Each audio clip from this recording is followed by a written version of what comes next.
আজকে স্টলে গিয়ে এটা আমার চোখে কি হলো, তো চলো এটা শেয়ার করছি ভিডিওর শেষে। তো হ্যালো বন্ধুরা, আজকে দেখো সকাল সকাল আমি একটু বেরিয়েছিলাম আমার বন্ধুদের সাথে। সকালবেলা বেরিয়েছি আর আমি হলাম গিয়ে চা খোর। তো চা খাবো না সেটা কি কখনো হতে পারে? একটা চায়ের স্টল দেখে কিন্তু চায়ের স্টলে চলে গেলাম আর সব বন্ধুরা মিলে একসাথে চা খাচ্ছিলাম। কি যে ভালো লাগছিল সেটা আর কি বলবো। অনেকদিন পরে কিন্তু এত তাড়াতাড়ি সকালবেলা উঠে আমি কোথাও গিয়েছিলাম। তারপর বাড়ি চলে আসলাম, বাড়িতে এসে একটু রেস্ট করে তারপর কিন্তু স্টলের জন্য বেরিয়ে পড়েছি। আর স্টলে না আজকে একটু তাড়াতাড়ি চলে গিয়েছিলাম, যেহেতু সব কাজ আজকে তাড়াতাড়ি হয়ে গিয়েছিল, তাই কিন্তু আমি স্টলে তাড়াতাড়ি চলে গিয়েছি। স্টলে গিয়ে কী কাজ, প্রথমে স্টলের তালা খোলা আর সব জিনিসপত্র গুছানো।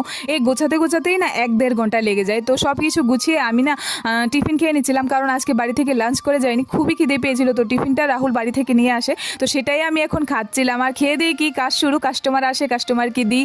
অনেক কাস্টমার এসে বলে যে তোমার ভিডিও দেখে এসি, তখন যে কি ভালো লাগে মুখের ভাষায় প্রকাশ করা পসিবল না। তারপর কি হলো, কাজ করতে করতে হঠাৎ করে আমার চোখে এসে গরম স্যুপ পড়লো, তাও 1 বিন্দু। আর এত জ্বালা করছিল, যেহেতু এটার মধ্যে মরিচ থাকে, এত জ্বালা করছিল। নিজেকে যে কি কষ্ট করে সামলেছিলাম সেটা শুধু আমিই জানি, মানে কাজ করতে কত সমস্যা। তারপর কি আর করা যাবে, কাজ তো করতেই হবে। কাজ করে তারপর সব কিছু সামলে আমরা দুজনে দুটো নিম্বু পানি খেয়ে নিলাম।